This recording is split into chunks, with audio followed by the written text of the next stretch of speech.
My name is Samuel Green. For nearly 2 decades, I served as a detective in the homicide unit of the Chicago Police Department. Some cases stick with you like scars even years after the badge is retired. One, in particular, still haunts me, both for what we uncovered and what we didn't. It began on a brisk February morning in 2003. I'd barely sipped my coffee when the call came in. A pair of hikers had stumbled across what they thought was an abandoned house on the outskirts of Baxter Hill, a dense, wooded area about an hour outside the city. Inside, they'd found what they described as disturbing evidence and immediately called 911. Dispatch wasn't specific, but their voices, replayed on the recording, were shaky. Something about the house had rattled them deeply. I arrived at the scene just before noon, accompanied by my partner, Linda Hayes. The house looked unremarkable at first glance. A weathered, 2-story structure with peeling white paint and windows clouded by grime. The door was ajar, creaking faintly in the wind. The forest surrounding the property gave it an eerie isolation, but it didn't scream crime scene just yet. That would change quickly. Inside, the air was stale, tinged with mildew and something metallic. The living room was sparsely furnished, a moth-eaten couch, an old television set, and a few family photos on the walls.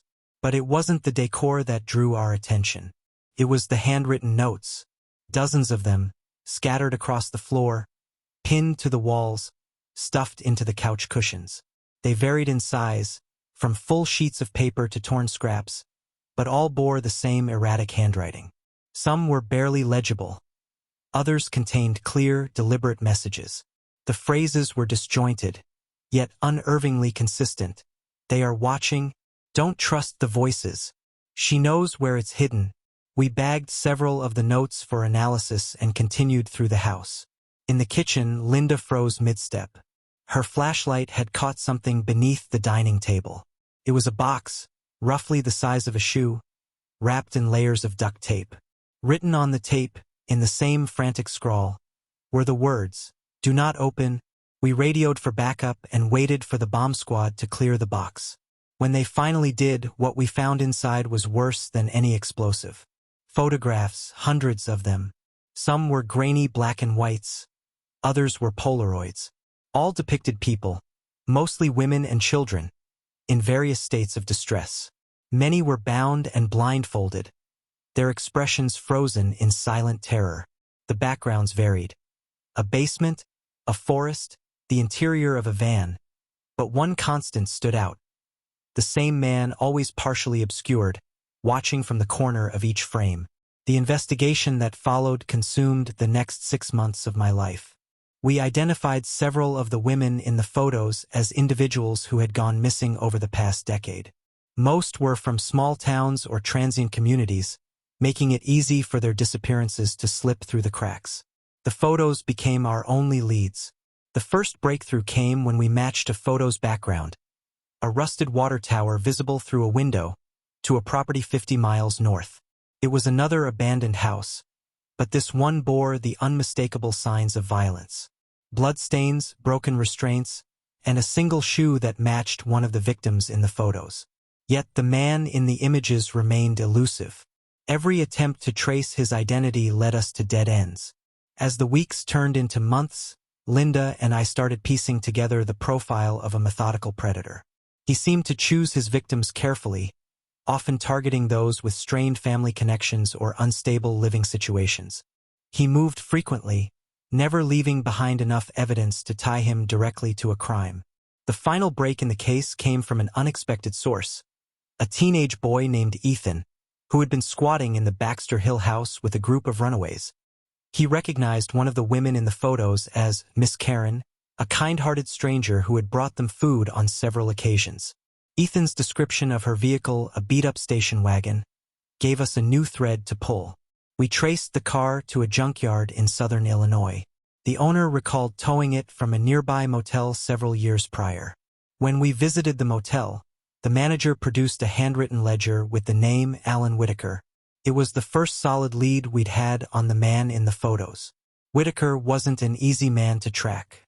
By the time we traced him to a dilapidated trailer on the outskirts of Detroit, he was long gone. Inside, we found more photos, along with a journal that provided chilling insights into his psyche.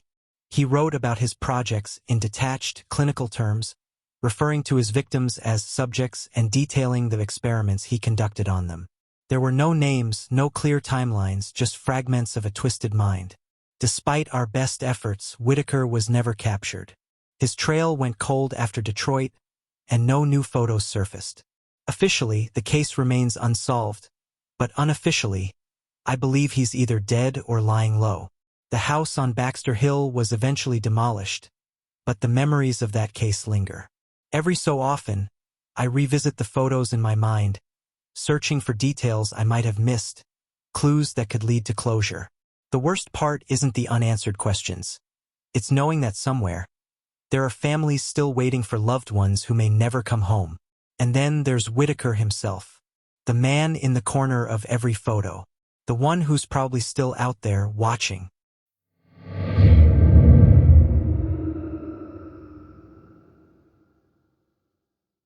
I'm James Carter, a retired officer from the Kansas City Police Department.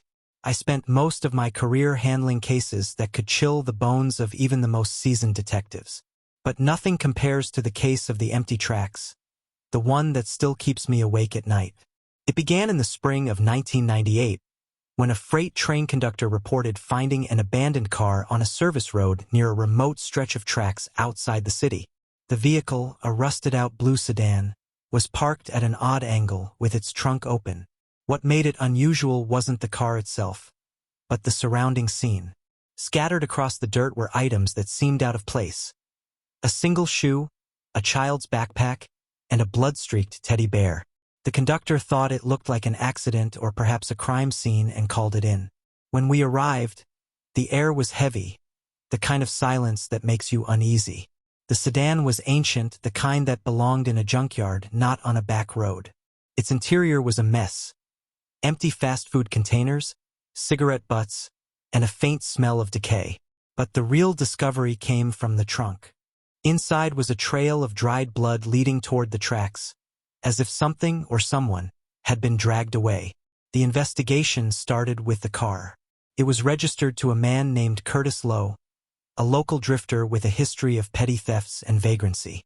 Neighbors described him as a loner who often hung around the train yards, scavenging for scrap metal. Curtis wasn't home when we visited his last known address, a rundown motel on the outskirts of town. The manager said he hadn't seen him in weeks. The items near the car told a different story. The backpack, for instance, belonged to a young girl named Emily Sanchez, who had been reported missing 3 days earlier. She was last seen walking home from her elementary school, less than a mile from where the car was found. The teddy bear, her mother confirmed, was hers too. By this point, the case had escalated into a full-blown manhunt. Every available officer was called in to comb the area around the tracks. Search dogs picked up a faint trail leading into the woods, but it ended abruptly near a shallow stream. It was as if Emily had vanished into thin air. A week passed with no significant leads. The media ran the story non-stop, showing pictures of Emily and pleading for information. Meanwhile, Curtis Lowe remained unaccounted for. Then, one night, we got a call from a railway worker who claimed to have seen Curtis near the train yard. By the time we arrived, he was gone, but the worker had found something chilling. A small pile of photographs tucked inside an old lunchbox. The photos were black and white Polaroids, grainy and poorly framed, but their content was unmistakable. They showed Emily, her hands bound and her face streaked with tears. In the background of several shots, the tracks were clearly visible, along with an old signal tower that hadn't been used in decades. That tower became our next target. Reaching the tower wasn't easy. It was located in a desolate area surrounded by overgrown brush and rusted-out rail cars. When we finally found it, the sight was worse than we'd imagined. Inside the small control room at the base of the tower, we found Curtis Lowe, or what was left of him. His body was slumped against the wall, a makeshift noose around his neck. The scene suggested suicide, but there was more to it. Scratched into the wooden floorboards beneath his feet were a series of strange symbols and numbers, none of which made any sense at the time. Beside him was a stack of notebooks filled with ramblings about the Watchers and the Chosen. The writings were erratic, sometimes lucid, other times pure nonsense. But one line stood out, repeated over and over. "She walks the tracks now." We searched the tower and the surrounding area for any sign of Emily but came up empty. Curtis had left behind enough evidence to suggest he was involved in her disappearance, but not enough to confirm her fate. The photographs, coupled with his writings, painted a grim picture, but they didn't explain everything. Why did the trail end at the stream? Who or what were the Watchers he wrote about? And why did he kill himself before we could catch him? Months turned into years, and the case officially went cold. Curtis Lowe was blamed for Emily's disappearance, but without her body or concrete evidence, the full truth remained elusive. Every so often, though, I'd hear stories from local train workers about a little girl spotted walking near the tracks at night. They'd say she looked lost, her figure faintly illuminated by the glow of the signal lights. I don't believe in ghosts, but I do believe in unanswered questions. Somewhere, out there in the dark, lies the truth about Emily Sanchez and the horrors that unfolded on those empty tracks. I've retired now, but not a day goes by when I don't think about that case.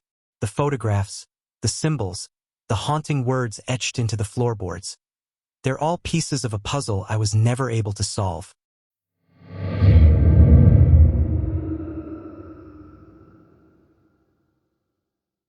I'm Angela Harper, a former investigator for the Oklahoma State Bureau of Investigation. I thought I'd seen it all. Gang murders, domestic disputes gone horribly wrong, even the occasional cult activity. But the case that I still wake up sweating over started in a quiet neighborhood just outside Tulsa in 2007. We called it the collector's case, though most people in the department avoid talking about it altogether. It began with a welfare check. A neighbor reported that they hadn't seen 62-year-old Walter Kane in weeks. Walter wasn't the sociable type. He was the kind of guy who kept his blinds shut and his lawn overgrown. But the mail piling up on his porch and the faint smell wafting from his house raised enough concern for a call to the police. I arrived with a local patrol officer, Nathan Reed, on a muggy summer afternoon. The smell hit us the moment we stepped out of the car, a sickly sweet odor that clung to the back of your throat. We knocked several times, announced ourselves, and, when there was no answer, got permission to force the door open. Inside, the air was stifling. Flies buzzed lazily around the living room, where stacks of newspapers and empty food containers formed precarious towers. It was the kind of place you'd expect from a reclusive hoarder. But as we moved deeper into the house, the smell grew stronger, and the nature of Walter Kane's collection became horrifyingly clear. The basement door was padlocked from the outside. That alone was unusual, but the scratches on the doorframe, a series of deep, jagged marks, set off every alarm in my head. It took Nathan a few minutes to cut through the lock, and when the door finally swung open, the stench that poured out was nearly unbearable. We covered our noses and descended the creaking wooden stairs into darkness. The basement was a maze of shelving units, each packed with boxes and jars. At first, it looked like a storage space for old junk. Rusted tools, broken appliances, and rows of neatly labeled mason jars filled with what appeared to be murky liquid. But then we noticed the jars weren't filled with bric-a-brac.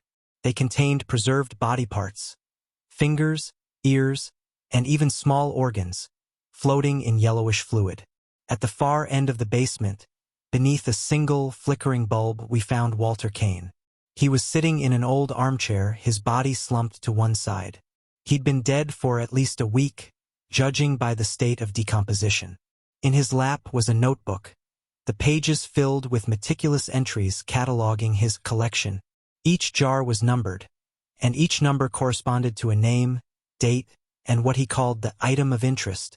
What followed was the largest forensic investigation I'd ever been part of. The jars contained parts from at least 30 individuals, many of whom were listed as missing persons. The notebook provided a grim roadmap of Walter's activities, detailing how he abducted his victims, what he did to them, and how he preserved his trophies. It was clear he'd been operating for decades, hiding in plain sight in his unassuming suburban home. The real breakthrough came when we discovered a hidden room at the back of the basement. The entrance was concealed behind a shelving unit, and inside was what could only be described as a shrine.